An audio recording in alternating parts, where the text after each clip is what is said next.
Jnanatimirandasya Jnananjana Shalakaya Chakshuramitanjena Tasmai Shri Gurave Namaha. Gurave Gaurachandraya Radhikaye Tadalaye Krishnaya Krishna Bhaktaya Tad Bhaktaya Namo Namaha.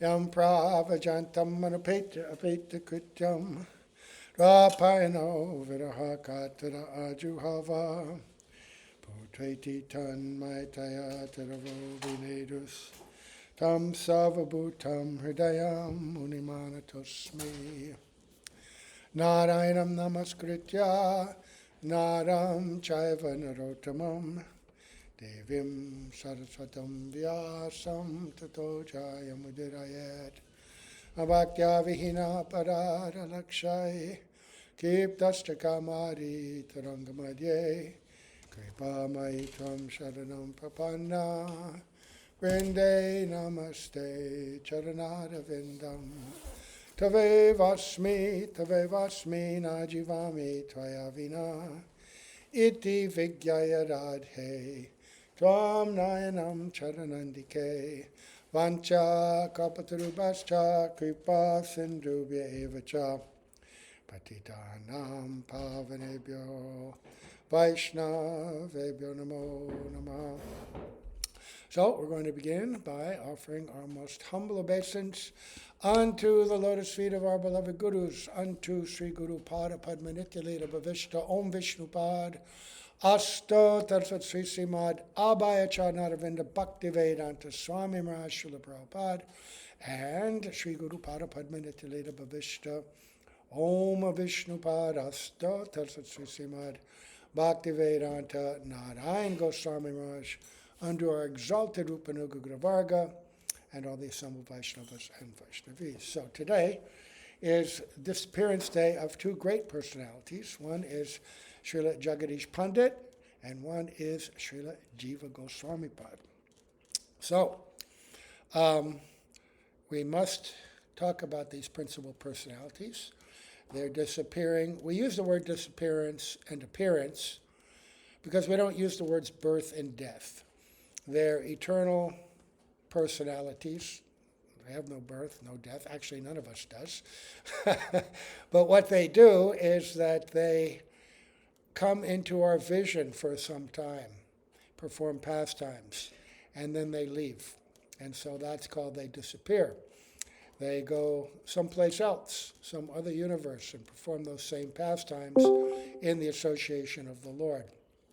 So we use the words Avirbhav for appearance and Tirubhav for disappearance. And both these days invoke, depending on our adhikar, our development, and our real genuine connection with these personalities, different moods of affection and even despair. Now, obviously, we have not developed a direct relationship with these personalities. We've not appeared and had pastimes with Mahaprabhu and his associates, at least in the perfected stage. Maybe we're a worm or an insect or a donkey or something. But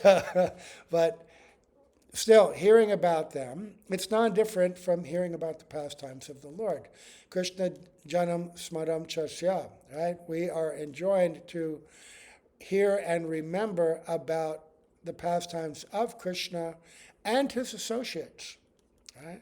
We hear about Krishna's pastimes, Mahaprabhu's pastimes, we become very attracted to serve them. When we hear about the pastimes of their associates, we learn how to serve. We learn what is the process for serving the Lord and associating with other devotees. So we have source material for Sri Jagadish Pandit in this beautiful book, Sri Chaitanya and His Associates, compiled by Sri Bhakti Vallabha Tirtha Goswami Maharaj. And he always references the different revealed scriptures to give this information. And then for Jiva Goswami, we're going to hear from Srila Gurudev's lectures on that subject matter, right? There were about 6 different lectures, and I chose one very comprehensive. You can't cover it all in half an hour. It's impossible. So I'm sure you don't really know much about Jagadish Pandit, but as soon as I begin to read this, some things may come to your mind.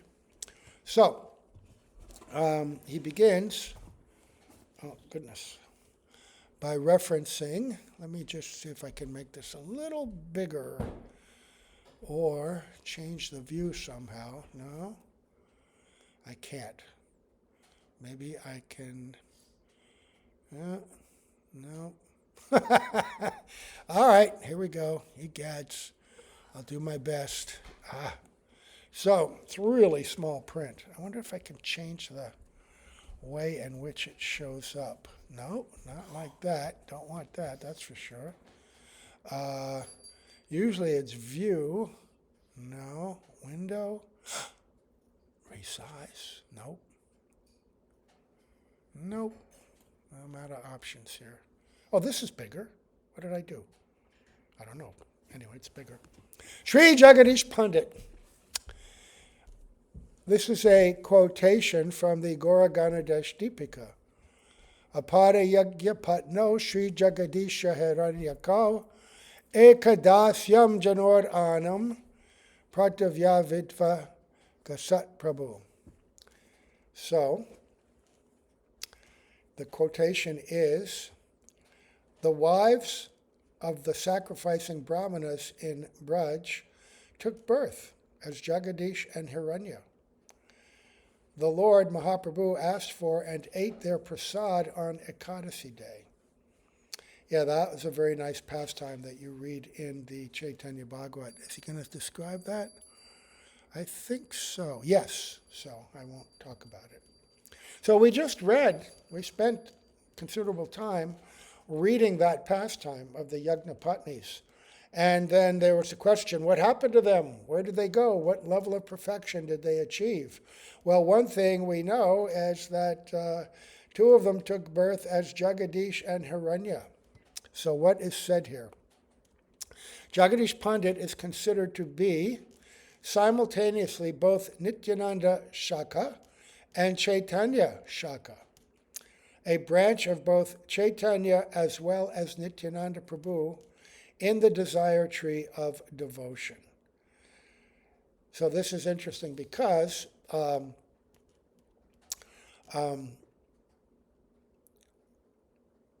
Mahaprabhu Leela, the predominant ras is das, right? No matter what your relationship with Krishna in Braj, with Mahaprabhu, the mood is das. He's Mahaprabhu and he comes as teacher, right? As the topmost devotee.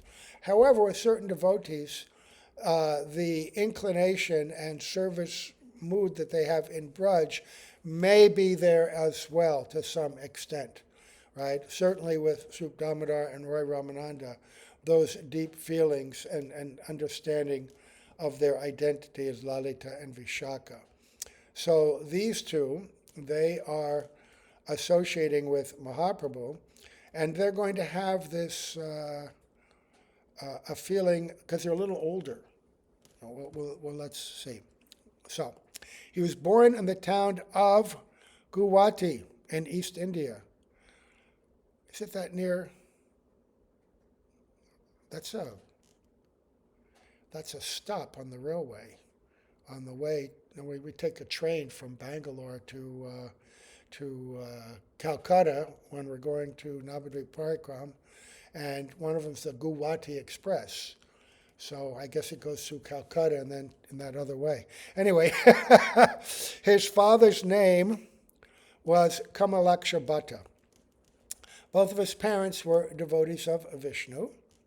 When they left the world, he came with his wife Dukini and his brother Hiranya to Mayapur on the shores of the Ganga, where they built a home near that of Jagannath Mishra. Jagadish Pandit was a very close friend of Jagannath Mishra. I had thought that they lived on, there's another description, I thought where they lived on Godrum, just across the Saraswati, but here it's saying that they were on the Ganga, so maybe on that same side. Jagadish and his wife Dukini had the same kind of parental affection for the little Nimai as Jagannath Mishra and Shachi Devi themselves. So they have that mood, that's Vatsalya towards Mahaprabhu. Dukini was like a mother to him, and even sometimes acted as his wet nurse. Nimai, the son of Shachi, is none other than the son of Yashoda, the Supreme Lord Krishna. It is not possible for anyone but an eternal associate of the Lord to have the good fortune to treat him like a son in this way. So, it says that they were previously the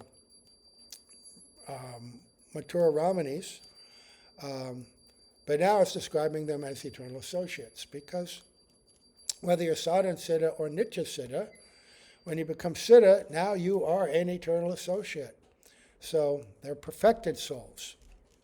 Mahaprabhu showed through his pastimes just how dear he considered Jagadish Pandit to be. Sriman Mahaprabhu is the father of Sankirtan, and even as a child he tricked everyone into chanting the holy names. Shachi and all the other neighbors would clap their hands and sing the names of the Lord in order to make him stop crying. On Ekadashi day, however, Nimai kept on crying. He's still very little during this pastime. So he's crying and crying, despite Shachi Mata and Jagannath Mishra's chanting the names in the usual way. Confused and anxious, his parents finally asked him, out of desperation, "What do you want, child? What must we give you to make you stop crying?" So he's using this Vatsalya Prem to invoke the chanting of the name, right? Oh, I need this, I need that. And they would chant to make him appeased. But now he was not being appeased. Nimai answered, they have made a rice offering to Lord Vishnu at Jagadish Pandit's house. I want to eat some of that prasad. Give me some of that prasad, and I will stop crying. Jagannath Mishra was amazed to hear Nimai say such things. How could he know that Jagadish Pandit was making a rice offering on Ekadashi? Right? How could he know that? Right? Jagannath Mishra immediately went to his neighbor's house and was surprised to see that a large offering of rice and other dishes had indeed been made to their Vishnu deity. Actually, in another description, it's described that he described all the offerings, not just the rice, and it would be unusual for him to request the rice, and it's Ekadashi, but he's a small boy. He's a small boy. And it's not inappropriate to make that extensive offering on Ekadashi. The devotees themselves would not take it, but they would, Haribo. They would not take it, but they can offer to the deity. In big temples, right, you still offer everything to the deity on that day, but devotees will only take the Ekadasi preparations, or nothing, depending on the devotee. So anyway, they had made a very large offering, a very opulent prasadam. Jagannath Mishra told Jagadish Pandit of Nimai's request, adding that he was worried that it would not be correct for him to eat rice on Ekadashi day. Right? That's Disappearance Day of Sri Jagadish Pandit today. So, but Gauranga's eternal associate, Jagadish Pandit, knew that this was little Gopal in the form of Nimai, who was hungry. Oh, so somehow he had that understanding, and without any hesitation, he gave the entire offering to Jagannath Mishra. As soon as Nimai received the plate, he immediately stopped crying and joyfully started to eat. Even though Mahaprabhu did not reveal himself, Nimai Pandit did not reveal himself until much later to everyone, at the house of Srivas, there were a few people that he did confidentially reveal his identity, but they were enjoined not to say anything because he had his own timeline for revealing his identity and letting his pastimes unfold. So, quote, this is from the Chaitanya Charitamrita, the merciful Lord gave Jagadish Pandit and Hiranya Pandit his grace when he was a little boy. He ate the offerings to Vishnu at their house on the Ekadashi day. That's from Adi Lila chapter 10. Adi Lila has some very early pastimes. And here's from chapter 11, quote, Jagadish Pandit purifies the entire universe because the nectar of love for Krishna pours from him like torrents of rain. Remember, he's listed as one of the branches of the tree of Chaitanya. The above-mentioned pastime is described in the Chaitanya Bhagavat, Adi Kanda, chapter 4. The Lord grabs the things of the devotee even if he doesn't offer them, but he shows no interest whatsoever in the gifts of the non-devotee. Right? No matter how opulent and wonderful an offering from a non-devotee will be, the Lord has no interest unless the ingredient of love is there.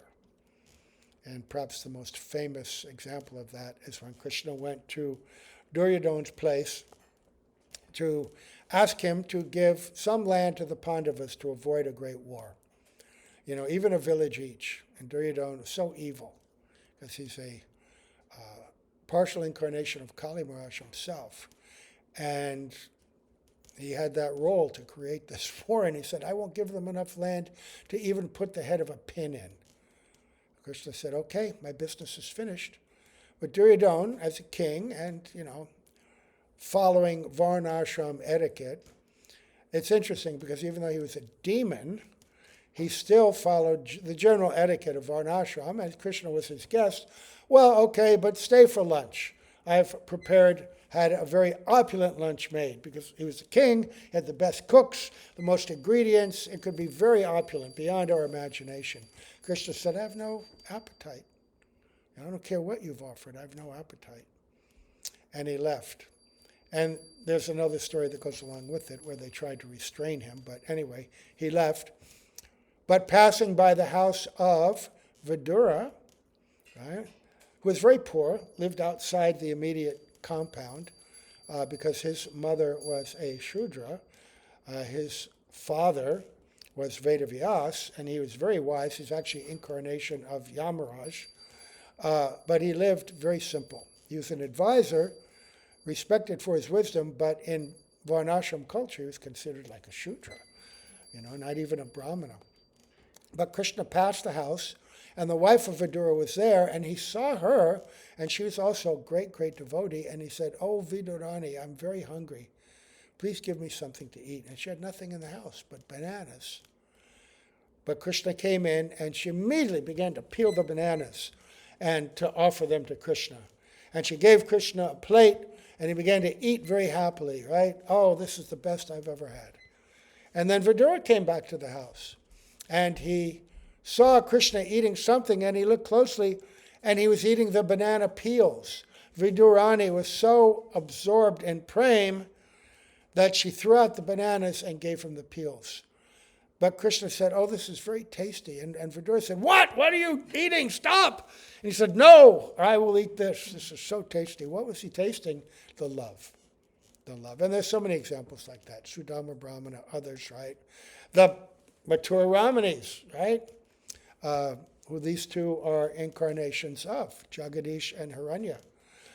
So he wants to taste that love, right? So he grabs the things of the devotees, even if the devotee doesn't offer them. But he shows no interest whatsoever in the gifts of the non-devotees. So as servants, we have to really be conscious of that. When we're cooking, why are we cooking? We're cooking to satisfy ourselves, or we train our minds and hearts to think, oh, no matter my lack of qualification, I'm trying to cook something nice for Krishna. And I'm asking the blessings of my guru to please, you assist, you offer this to Srimati Radhika. Not you assist, allow me to assist you and it's Radhika's kitchen. Whatever we're doing is for her. Please allow this to happen. And the more that we think like that in any of our services, brooming, sweeping the temple, whatever it is, it becomes marvelous and it becomes accepted.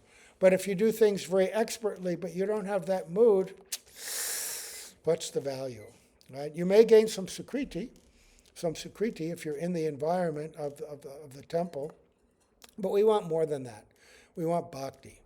And so these pastimes of these devotees, it's meant to teach us, right? Their moods, their bhavs, so that our activity, our cheshta, can be aligned in that way. So just as Mahaprabhu was conquered by the devotion of Jagadish Pandit, so too was his dearest companion Nityananda Prabhu, who considered him to be one of his own intimate associates. Nityananda Prabhu was Jagadish Pandit's life and soul. Jagadish Pandit was present in Panihati for the Chittadhari Mahotsava. Oh, that's cool. That's a great festival, right? The offering of the chipped rice, Raghunath Das coming to Nityananda to somehow beg him to remove the obstacles that he had in his family life to be with Mahaprabhu. And he ordered him to put on that great feast, right? And it's a wonderful pastime. We celebrate that every year. So being said, this is quite unique. Many of the associates of Mahaprabhu, they're more inclined to one or the other. Like those who are Sakas in Krishna Lila, most of them have a more close relationship with Nityananda. Of course, everybody worships Mahaprabhu. But Jagadish Pandit, he was inclined to both. And Nityananda considered him very, very dear. So, there's a pastime here, Jagadish and Lord Jagannath. Oh, before taking sannyas, Mahaprabhu ordered Jagadish Pandit to go to Nilachal to preach Krishna Bhakti and the religious practice of the age, Harinam Sankirtan. So even before he took sannyas, that's very amazing. You must leave here and go there. Why would he go there? There's a speciality of Mahaprabhu's pastimes. Generally, each incarnation, his own eternal associates appear with him very close, and they stay where he is, right? But with Mahaprabhu, his associates appear all over India, and he orders them, some to be with him, some to go here and there, because he wants them to preach, establish. Even sent some to, like Tapan Mishra, I think he was sent to Varanasi, of all places, the place of the Mayavadis, right? What was the name? Madhusudan Vachaspati, chief disciple of Sarvabhauma Bhattacharya, also living there. They were going everywhere because he wanted that preaching mission to go on and lay the foundation. So before he himself went to Puri, he sent Jagadish Pandit. The son of Nanda, Sri Krishna, and the son of Jagannath Mishra, Sri Gaur Sundar, are the same supreme divinity as Lord Jagannath. When Jagadish Pandit arrived in Puri, he went for Lord Jagannath's darshan and melted with love when he saw him. On his way back to Bengal, however, he felt extreme separation from Lord Jagannath. Thousands and thousands of people go on pilgrimage to Puri every single day. All of them take darshan of Lord Jagannath. But how many of them are overcome by feelings of separation when returning home? That's a great question. Oh, we went to Puri, we had such a great time, oh, it was great, and then just go back to your routine, right? But he was so close, such a vision, seeing the Lord as he is, he's feeling that separation. Perhaps once in a while, some fortunate individual is able to feel such emotions. If one truly feels such pangs of separation, then this is a sign of Lord Jagannath's mercy. If not, then one has not truly received the grace of the Lord. Now, we may not have had the opportunity to go to Puri and see Lord Jagannath in the same way, but we certainly have had opportunity to serve in different temples and different deities. So here, serving Radha Radharaman, Shri Shri Radha Radharaman, When you go away, do you think of them? Do you feel separation? In Bangalore, we established, Sri Radha Govinda, and we have Lalita and Vishaka there. And so sometimes maybe separation. In my cold heart, probably not. But still I can think of them fondly time to time. The original deities that I worshipped in New York, Radha Govinda, the faintest shadow of separation, which is quite encouraging, right? And I know that most of my God brothers and God sisters that were serving in any temple, they, after some time, develop specific affection for this deity or that deity, and they'll speak fondly of them to this day. Oh, we had the most beautiful deities. No, our deities were more beautiful than yours. No, ours. But the funny thing, Krishna's everywhere. And I know that we felt like that in New York, Radha Govinda. But then we would do a lot of traveling Sankirtan. And I remember one time going to Chicago, and they said, oh, we have the most beautiful deities. Kishori. Very young, beautiful Radha Krishna. I said, oh, yes, they are certainly beautiful, but not like our Radha Govinda. But after being there for some time, what's happening? If you serve Krishna anywhere, he'll reveal his beauty to you. It's not that we make them more beautiful by dressing them, or like if they appear to us to be made of brass and we clean them, oh, look how resplendent they are today. No, by that service, they're allowing us to see more of their natural, beautiful effulgence. We're not doing anything. They're eternally like that. So he was serving Lord Jagannath with such love, he felt that separation. That's what we have to do. We have to consciously pray for that kind of connection and consciously pray to our gurus to allow our service to be accepted so that we can enter into that relationship. That's why we go to Mangalartik, right? Go to Mangalartik and sing to them and pray, oh, I'm so unworthy. I'm so low. I'm so unqualified. This is the time of your Nishanta Lila. You're waking up. We're singing, maybe one day in some lifetime, the crores of future births I may have to take, one day, let me enter into this Leela and serve you, even in the most insignificant way. Let me be the stick of the broom that sweeps this kunja, but somehow let me be your servant. Right? But if we don't go, how are we going to cultivate that mood? Right? How are we going to do it? No matter what else we're doing, okay, we're doing this service, we're doing that service, but we should want to do all service, and especially, Srila Prabhupada stressed Mangalartik so much because it's the start of the day. We're not meditating on Ashtakalya Leela, right? But Krishna is situated in Ashtakalya Leela, and his service begins then. So if you show up later, hi, Radha and Krishna, here I am. I'm ready to do my service. It's not your service. We're being given something, right? The opportunity. And if we're so casual about it, then we're still far away. But Jagadish Pandit, he couldn't bear the separation. Lord Jagannath saw Jagadish Pandit crying, and so mercifully appeared to him in a dream. Swapna Darshan, right? Very powerful. And told him to serve his Vigraha.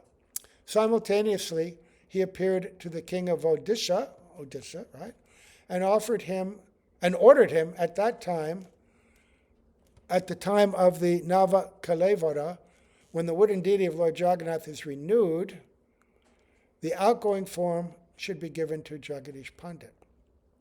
As a result of this dream, the king felt greatly honored to meet Jagadish Pandit and gave him Lord Jagannath's outgoing form, which is known as the Samadhi Sta Vigraha.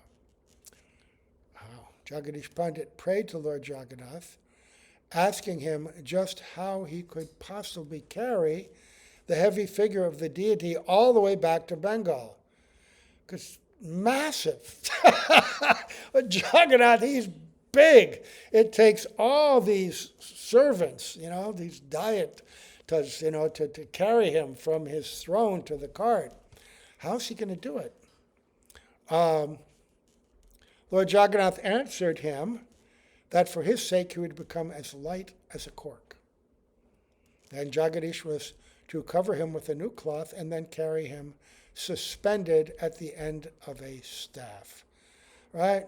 Like they carry, generally farmers and people, they carry a stick and they have a sack of different things they might be carrying.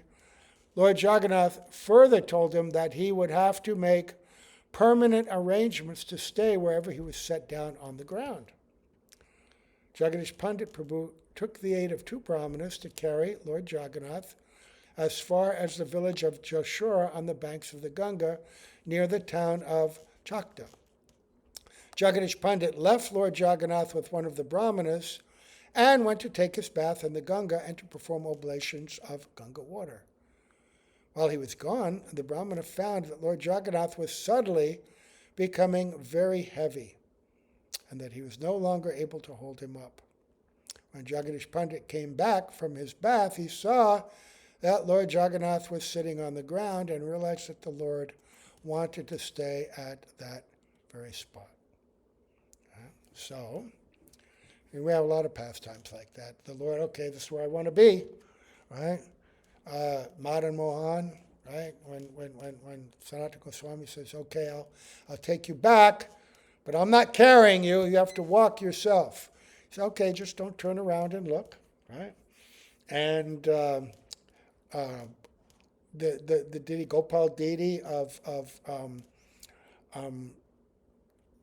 God, my mind, Madhavendra Puripad, when they dug him up and then he established his own place.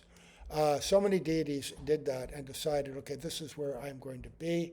Shakshi Gopal, right, the witness, all the way from Vrindavan, walked all the way to South India, following the devotee Brahmin, young Brahmin man. And he said, don't worry, I'll be behind you. You can hear my ankle bells, and you'll know I'm following you. And then all of a sudden, there was no sound. And he turned around and he said, okay, this is as far as I'm going. Bring the villagers here. I'll be witness here. So, Chakta is a historical site and an ancient holy place. During the Puranic age, it was known as Ratnavarma. Sri Krishna's son, Pradyumna, killed the demon Shambhara there at the end of the Dwapara age. And since then, it was known as Pradyumna Nagar. Later, when Bhagirath was bringing down the Ganga in order to save the Sagar dynasty, the wheel of his chariot got stuck here. Thus, the town has come to be known as Chakrada. Oh, how interesting. Which in time has been changed into Chakta. When the local people heard that the Lord Jagannath deity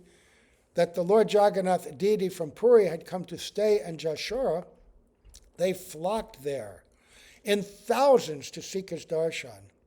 This is how Jagadish Pandit decided to remain in Jashura rather than return to his home in Mayapur.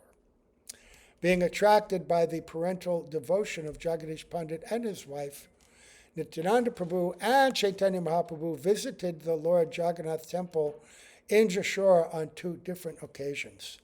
The two Prabhus held Sankirtan and a feast both times. As the Lord was about to leave Jashura to go to Puri, Tukini began to cry from the imminent separation so intensely that the Lord agreed to remain behind in the form of Sri Gaur-Gopal, deity. In the course of the couple's household life, they had a son named Ramabhadra. My goodness, this pastime is so long, I haven't discussed anything about Jiva Goswami Pad. What I'm going to do, I'm going to say something very quickly about Sri Jiva, because this have to on this day, but tomorrow we'll speak at length about him, because there's still more about Jagadish Pandit. So this is, and maybe tomorrow we'll finish Jagadish Pandit also. So, as I said before, sometimes in Vrindavan at Rup Sanatan Gaudiya Math, when our Bhaktivedanta Sridhar Maharaj was in charge there as Rasananda Prabhu, on these days sometimes he would spend 3-4 days talking about each personality, morning and evening. There's so much to say. So Jiva Goswami Pad, what's to say? We know him as one of the 6 Goswamis, okay, from the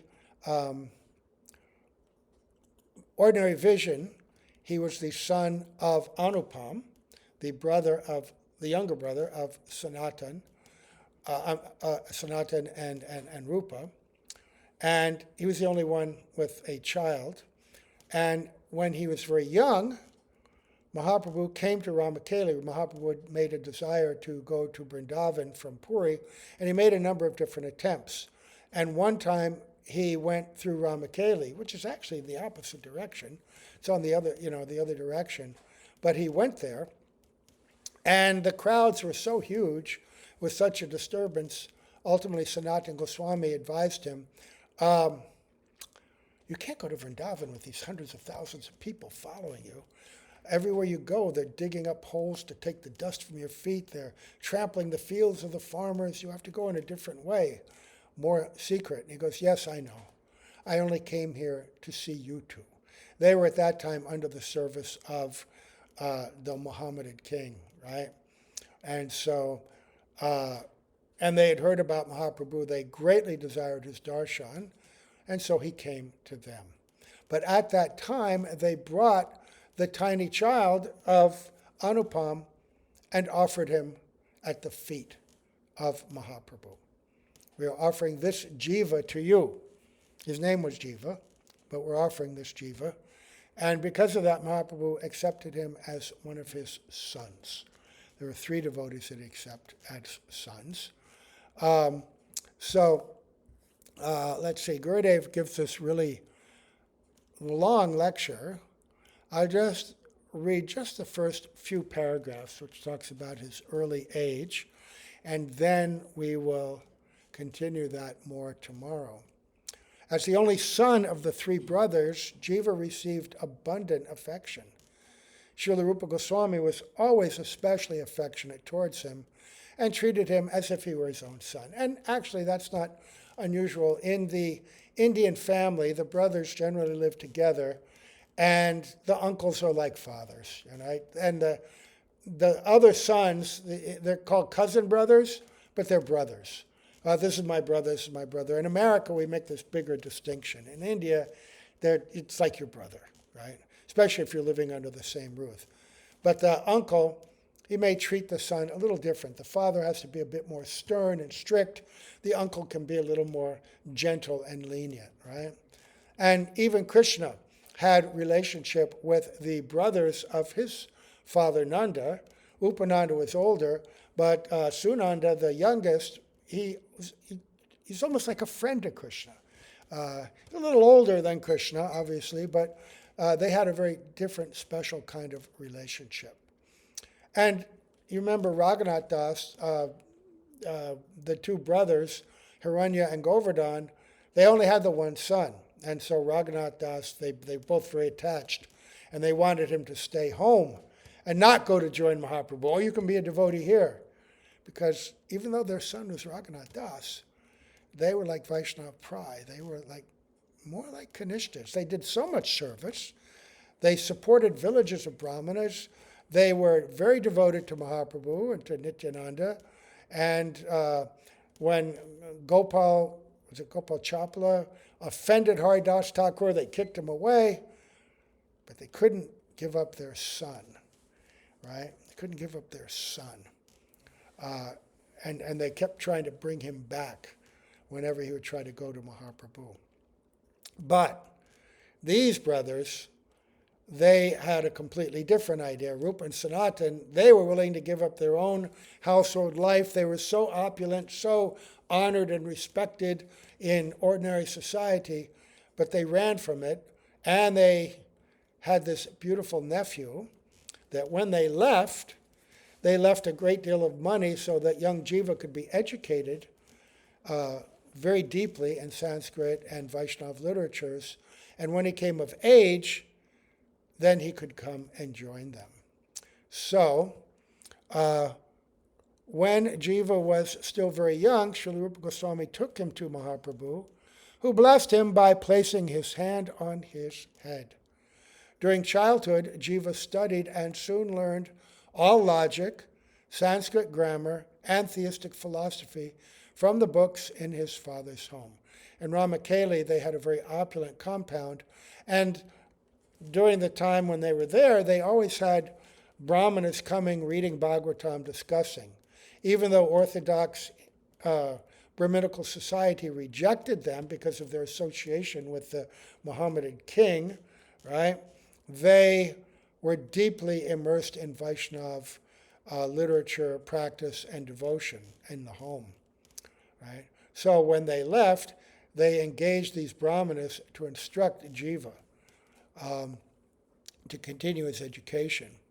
So before Srila Rupa Goswami and Anupama left household life to retire in Vrindavan, they divided all the family's wealth and property, allocating sufficient funds for Jiva to continue his studies. All three brothers realized that he was the only son in their dynasty, so they nurtured him with great affection and ensured he had whatever material facility he required. Jiva had a very soft nature, and as he grew up, he gradually began worshipping deities of Sri Sri Radha Krishna, making garlands for them and offering puja to them. He would become immersed in meditation, preferring these activities to playing with other children. This is one of the defining characteristics of our special acharyas. Narottam Das was like this, Raghunath Das was like this. Even though they were in the form of little children, they had no interest in playing games. Right? Funny, because Mahaprabhu, on the other hand, he bewildered the society of Navadvip by being a very rascally child and performing things to keep his identity hidden. Right? But within his own pastimes, he also replicated his pastimes in Vrindavan without anybody making that connection. Right? And showing mercy to everyone in Navadvip, but hiding in the form of a rascally boy. And even in his scholarly pastimes, kept that hidden.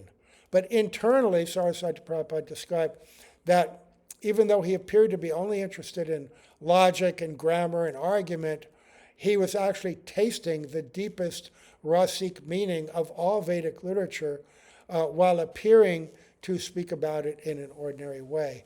And sometimes his moods couldn't be contained, and he would exhibit symptoms which appeared to ordinary people like epilepsy or some disease of the life airs. And Saraswati Prabhupada describes that this was his Mahabhav moods coming out so strongly he couldn't contain them, but nobody could understand. So Jiva Goswami, from his birth, he was like this, right? So he was uninterested. When he was 14 years old, he went to Navadvip. And by then, Mahaprabhu had returned to the spiritual world. And all the devotees of Navadvip had left and gone elsewhere, because Navadvip now brought them all great sadness. Srivas Pandit, Advaitacharya, and everyone else had left, and Navadvip was deserted. However, a few days before Jiva's arrival, Sri Nityananda Prabhu had arrived in Srivas Anga from Kardaha. When Jiva Goswami arrived, Nityananda Prabhu was very pleased to meet him. Nityananda Prabhu placed his feet on Jiva's head and said, "I came here just to meet you. Otherwise, I would have stayed in Kardaha." Because Nityananda Prabhu, he stayed longer. Right? Mahaprabhu had ordered him to take two wives, right? Vasudha and Janava, and he had some ongoing pastimes. And one of those pastimes, he showed Jiva all the places of Mahaprabhu's pastimes in Navadvip, and then showed him great mercy by ordering him to go stay with Srila Rupa Goswami and Srila Sanatana Goswami in Vrindavan. The pastime of Nityananda Prabhu taking Jiva Goswami around Navadvip and showing him all these extraordinary pastime places and introducing him to the few remaining devotees is described in beautiful detail in Bhaktivedanta Thakur's book, Sri Navadvip Mahatmya. Very sweet, lovely book. And Jiva Goswami was taken to meet the he took him to the house of Mahaprabhu to meet his wife, that he had left as a young lady. She's only like maybe 14, 15 years old, mostly 16. What was her name? Wife of Mahaprabhu? Vishnu Priya. It's described, was there ever a greater devotee than Vishnu Priya? Anyone who felt more separation from Mahaprabhu than Vishnu Priya. Every day she would just sit, and for many years she was with Mother Shachi, and she would cook for Mother Shachi. What would she cook? She'd take rice. She had a bowl of rice, and she'd be chanting the names of Mahaprabhu, Krishna, Hare Krishna mantra, and she'd chant one mantra, and her tears would wash each grain of rice, and then she'd put it aside, and another grain of rice, and another grain of rice. And whatever she had done like that, after a certain time, she would cook that small amount, and she would give it all to Mother Shachi. And sometimes she would eat, sometimes she would not. She was very lean and thin. But when she met Jiva, she was so happy because she said, "Oh, you are the son of my Prabhu. He's accepted you as his son. And therefore I accept you as my son as well." And she had such deep love. And she gave him instruction and mercy and cooked and fed him with her own hand. She didn't cook normally, but she cooked for Jiva. I think by this time Mother Shachi had left. And Ishan was there, the old servant, and I believe Vamsi Bharana was there. And then with Nityananda Prabhu, they also accompanied Jiva. They guided him around and showed him all these different pastime places that Mahaprabhu would go. And at some places they got direct darshan. Mahaprabhu would appear with his associates who had left, and they would see him. And this way, Jiva Goswami got so much mercy. And when it was time to go, he didn't want to go because he was so attached to Vishnu Priya. Oh, I want to be with Vishnu Priya and serve her and hear her. But Nityananda said, "No, you have to go." And he was sent first to Varanasi. And then this Madhusudan Vachaspati, top disciple of Sarvabhauma Bhattacharya, he stayed with for some time. Anyway, we'll start that up tomorrow. And we'll continue the last little bit of Jagadish Pandit. Right? So, yeah, just wonderful, wonderful pastimes. Hearing about these devotees, you can't help but think of Navadvip Dham, these very special other pastime places in India, Puri, the lives of these devotees, the wonderful, sweet relationships they had. Oh, it's so marvelous, so wonderful. This is why we remember them. And we also pray that one day we can enter into their service as well. Direct service. Right now, we're nurturing that mood and hoping that our nartas and obstacles will go away so that we can be among them. And one time I asked Gurudev about that. I said, I've been told that as we advance in bhakti, we may actually not even have to take birth sequentially again, say in, the next 10 years, 20 years, but actually we may take birth backwards, right? At the time of Bhaktivedanta Thakur, Vishwanath Chakravarti Thakur. Is that true? Will we be able to do that with them? And he said, with them or those like them, which is a very interesting thing to say because we're hearing about these special personalities, but they had so many associates that were on their same level. And to be with any of them, it would be such a wonderful opportunity. And that means also that to consider this material realm in a very different way. Sometimes we think, oh, this material universe. But it's all the realm of Krishna Lila. Krishna's going from one to the next, to the next, to the next in sequence, like the sun travels around the world in sequence. It's sunrise here, it's a little later there, a little later there, right? And Krishna's Lila is going on continually all over, as is Mahaprabhu's. as is the pastimes of Bhaktivedanta Thakur, Vishwanath Chakravarti Thakur. They go everywhere in the universes to preach continually. And so, we're going to go somewhere. If we're serious, I don't know if I want to take birth in the Kali Yuga as it progresses. It's kind of scary, right? But whatever our Guru Varga desires, if we're surrendered, serious, sincere, and holding on tightly to their lotus feet, then wherever we go, we'll be happy in serving. So, honoring Sri Jagadish Pandit, Sri Jiva Gosvami Pad, our Srila Prabhupada, our Srila Gurudev, all of our Guru Varga, we offer obeisances at their lotus feet, pray for their mercy. Gaur Premanande Haribol.